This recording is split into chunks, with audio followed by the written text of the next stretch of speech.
অর্জন আছে কিন্তু আমল আখলাক ঠিক নাই, তারা দুনিয়ার আলেম আখিরাতের আলেম নয়। যাদের আমল আখলাক আছে দুনিয়াও তাদের সম্মান আছে, আখিরাতেও তাদের সম্মান আছে। কিয়ামতের মাঠে আল্লাহ বলবে ওই সমস্ত আলেমরা দাঁড়াও যাদের আমল আখলাক ঠিক ছিল, নবীর মুহাব্বত ছিল, তাদেরকে দাঁড়া করিয়ে দেওয়া হবে।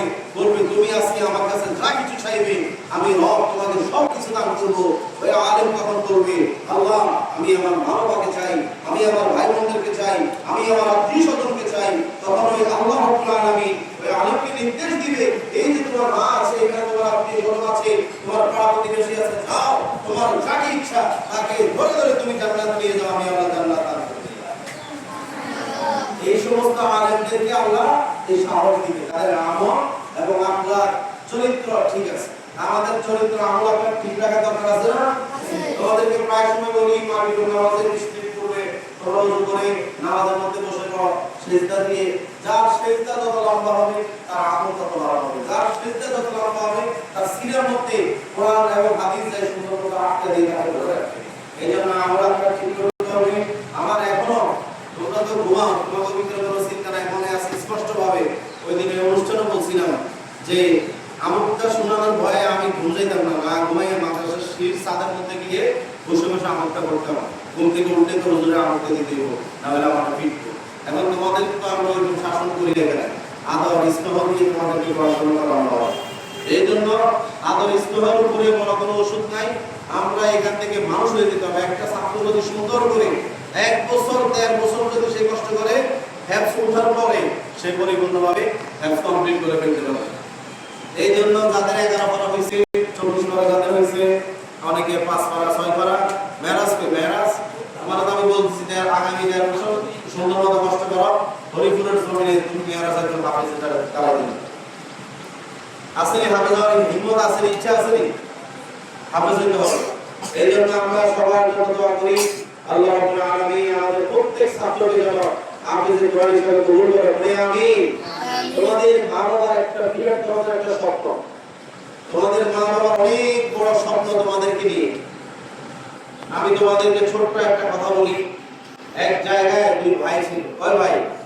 সবাই কথা বলো, কয় ভাই? 2 ভাই। বড় ভাই হাফেজ হয়েছে, ছোট ভাই রিকশা চালক হয়েছে। কি হয়েছে? ছোট ভাই রিকশা চালক হয়েছে বা দিন মজুর হয়েছে, বড় ভাই হাফেজে কোরআন হয়েছে। হওয়ার পরে দেখা এটা একবার বাস্তব ঘটনা, মানে তোমাদেরকে উদাহরণস্বরূপ আমি বলতেছি বাস্তব ঘটনা। এই বড় ভাই দীর্ঘদিন মা বাবাকে সুন্দর মতো লালন পালন করে চালাইতেছে। যখন তাদের যেটা প্রয়োজন হয় বড় ভাই দিতেছে। কে দিতেছে? বড় ভাই। ওই বড় ভাই হচ্ছে আলেম, ওই বড় ভাই হচ্ছে কি? আলেম। আর ছোট ভাই আজকে দীর্ঘদিন মা বাবার কোনো খোঁজ খবর নেয় না, কোনো দেখাশোনা করে না, ওষুধ পড়ি দেয় না, কিচ্ছু দেয় না। কিন্তু বড় ভাই থেকে ছোট ভাই অনেক সুন্দর মতো চলাফেরা করতেছে। কিন্তু বড় ভাই হাফেজে কোরআন হওয়ার পরে দায়বদ্ধতা তার মধ্যে চলে আসছে যে আমাকে আমার মা বাবা যতই কষ্ট দেয়, মা বাবা আমাকে পালতেই হবে। মা বাবা যদি আমাকে পিটতে মেরেও ফেলায়, আল্লাহ রাসূল সাল্লাল্লাহু আলাইহি ওয়াসাল্লাম বলেন খবরদার খবরদার খবরদার উট শব্দ মা বাবার সামনে করা যাবে না।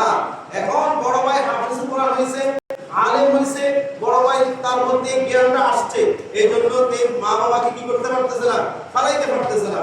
এই জন্য বলবো আলেম হতে হবে। কখনো কোনো আলেম ছেলে মেয়েদের মা বাবা বৃদ্ধাশ্রমে যায় না, আলেম ছেলে মেয়েদের মা বাবা কখনো কষ্ট থাকে না। কারণ তারা বুঝে মা বাবাকে কিভাবে যত্ন করে রাখতে হয়, মা বাবাকে কিভাবে সম্মান দিতে হয়। আমি তো এখনো আমার শিক্ষকদের সামনে মোটরসাইকেল চলা অবস্থা দেখলেও নেমে যায়।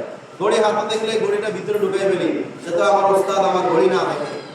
এগুলি আদব আমাদের মধ্যে অবশ্যই কি করতে হবে, থাকতে হবে। আলহামদুলিল্লাহ তোমাদের মধ্যে যথেষ্ট আদব আছে, আলহামদুলিল্লাহ আলহামদুলিল্লাহ যথেষ্ট আদব আছে। সবাই আমরা আদববান হব, সুন্দর মতো পড়াশোনা করে মানুষের মতো আমরা মানুষ হব। হাফেজে কোরআন হয়ে আমরা এই মসজিদ মাদ্রাসা থেকে বের হব, প্রত্যেকে পড়ি ইনশাআল্লাহ। ইনশাআল্লাহ সবাই বলো ইনশাআল্লাহ। ইনশাআল্লাহ বেলুনের দিকে ইনশাআল্লাহ। হ্যাঁ, আমি যে কথা বলতেছি আমার কথা শুনতে হবে। হাফেজে কোরআন কে কে আমাদেরকে হাত দাও। আল্লাহ সবাইকে হাফেজে কোরআন হিসেবে কবুল করুন। পড়ি আমি। এখন আযান হবে, আযানের পর আমরা বিলাত করব, তারপর দোয়া হবে।